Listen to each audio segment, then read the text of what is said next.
सब लोग उस आवाज की तरफ देखते हैं।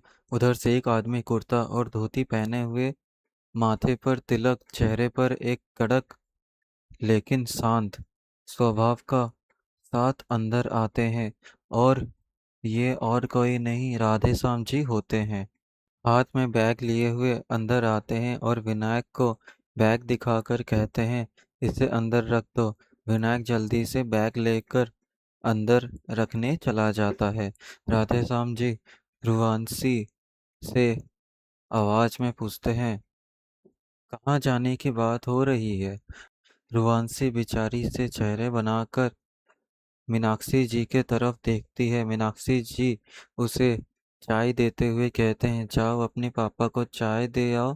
ध्रुवांशी चाय लेकर जाती है और कप देते हुए कहती है, पापा वो एक्चुअली ना हमारे कॉलेज वाले टूर पर लेकर जा रहे हैं। राधे श्याम जी आराम से चाय पीते हुए कहते हैं, तो जाने दीजिए उन्हें। ध्रुवांशी थोड़ा डरते हुए बोलती है, पापा हमें भी जाना है। राधे श्याम जी उसे अपने पास बैठाते हैं और प्यार से समझाते हुए कहते हैं, देखो बेटा जी, पहले कभी भी तुम शहर से बाहर नहीं गए हो, और ऐसे अकेले जाओगे तो तुम्हारे लिए अच्छा नहीं है। ना पता वहाँ सब कैसा क्या होगा और तुम्हारे ख्याल कौन रखेगा। रुआंशी तुरंत बोल पड़ती है, पापा आप उसकी चिंता मत करिए, दीदी भी तो चलेंगी। वो हमारे कॉलेज की प्रोफेसर है, उनके साथ तो हम जा ही सकते हैं ना। वो हमारा ख्याल भी रख लेंगी। और सच्ची पापा, हम किसी से भी लड़ाई झगड़ा नहीं करेंगे, पक्का। प्लीज पापा जाने दीजिए। राधेश्याम जी उसे शांत करते हुए कहते हैं, ठीक है, लेकिन हमें सोचने का थोड़ा टाइम दो, सोच कर बताएंगे, अभी के लिए जवाब ना ही है। रोमांसी कुछ और बोलने ही वाली होती है तो राधेश्याम जी कहते हैं, जाकर पढ़ाई करो। ये सुनते ही रोमांसी उदास और गुस्से में अपने रूम में चली जाती है। अपने पंचिंग बैग पर बॉक्सिंग करने लगती है। जब भी रुवांशी दुखी या गुस्से में होती है तो ये हमेशा बॉक्सिंग करती है, या फिर खाना खाती है, या डांसिंग करती है। तभी विनायक रुवांशी के लिए चाय और उसकी फेवरेट चॉकलेट कुकीज लेकर रूम में आते हैं। वो कहते हैं, दीदी आज लगता है रुवांशी दीदी बहुत ज़्यादा गुस्से में है। दीदी मुस्कुराकर कहती है, और हो भी क्यों ना, पहली बार शहर से बाहर जाने वाली है और पापा भी मना कर रहे हैं। विनायक कुछ और बोलने लगता है तो दीदी उसे चुप करते हुए कहते हैं, अब तुम आग में घी मत डालो, मैं समझती हूँ उसे। विनायक मुंह बनाकर वहां से चला जाता है। दीदी रुवांशी को रोक कर कहते हैं, देख, मैं तेरे लिए चाय और तेरी फेवरेट चॉकलेट कुकीज लाई हूँ। रुवांशी मुंह फुलाकर कहती है, हमें नहीं खाना। दीदी उसी के स्टाइल में नाटक करते हुए कहते हैं, हे शिव जी, देख रहे हैं ना, आपकी रुहान से बेचारी कुकीज को मना कर रहे हैं, उनका अपमान कर रही है। आप ये अन्याय देख के भी कैसे शांत है? शिव जी बोलिए, कैसे शांत है आप? रुहानसी हंस पड़ती है और कहती है, दीदी आपसे नहीं होगा, जाने दीजिए। दीदी उसे कुकीज देते हुए कहते हैं, हाँ ठीक है, बस तेरे चेहरे पर स्माइल आ गई, मेरे लिए वही काफ़ी है। अब गुस्सा उस्सा छोड़ो, ये बता, टूर के लिए क्या क्या लेकर जाएगी? पहले तो रुवांशी ध्यान नहीं देती, लेकिन अचानक उसकी बात समझ आती है और वो खुशी से उछल पड़ती है। दीदी सच में हम टूर पर जा रहे हैं?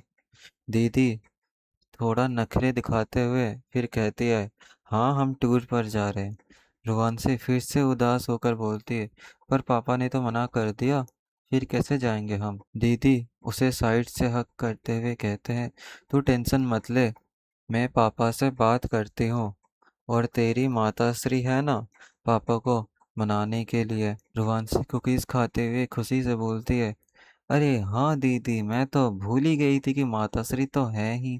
दीदी हंसकर कहती है, अच्छा, अब तो कुकीज़ का मुझे कुछ टेस्ट पेपर्स बनाने हैं, बाद में बात करते हैं और बिल्कुल टेंशन मत लेना। इतना कहकर दीदी वहां से चली जाती है। थोड़ी देर बाद रुवांशी नीचे किचन में जाती है और जहां मीनाक्षी जी का काम कर रही होती है, रुवांशी उनके पास जाकर उनका हाथ बटाते हुए कहती है, माताश्री प्लीज़ पापा को मना दीजिए ना कि मुझे टूर पर जाने दे। मीनाक्षी जी कुछ देर सोचती है और फिर कहते हैं, चलो ठीक है, मैं तेरे पापा से बात करती हूँ। रुवांशी खुशी से उन्हें गले लगा लेती है। थोड़ी देर किचन में उनकी हेल्प करती है और फिर अपने रूम में चली जाती है। रूम में जाकर अपना फ़ोन निकालती है और निधि को कॉल करती है। निधि कॉल रिसीव करके कहती है, हाँ रुवांशी बोलो। रुवांशी एक्साइटमेंट से कहती है, मैं भी टूर पर चल रही हूँ। निधि खुशी से चिल्लाती है, सच में तू चल रही है? रुवांशी कहती है, हाँ पर पापा अभी तक माने नहीं है, दीदी और माताश्री उन्हें मना रहे हैं। निधि बोलती है, ठीक है, परसों जाना है तो कल शॉपिंग चलते हैं। रुवांशी तुरंत बोलती है, अरे हाँ शॉपिंग तो करनी ही पड़ेगी। निधि कहती है, तो कल कॉलेज के बाद सीधा शॉपिंग के लिए निकलते हैं। रुवांशी कहती है, डन। मैं दीदी को भी बता देती हूँ कि कल हम शॉपिंग में जाने वाले हैं। निधि बोलती है, परफेक्ट, कल कॉलेज के बाद मिलते हैं। Okay bye. रुआंशी कॉल कट कर देती है और खुशी के मारे सीधा दीदी के रूम में चली जाती है, जहां वो अभी भी टेस्ट पेपर बना रही होती है। क्या रुआंशी टूर पर जाएगी? क्या राधेश्याम जी मान जाएंगे उस टूर पर भेजने के लिए? और आखिर ये सब लोग जा कहाँ रहे हैं? ये सब जानने के लिए पढ़ते रहिए my little mafia princess, and please follow me and give more and more reviews. Thank you.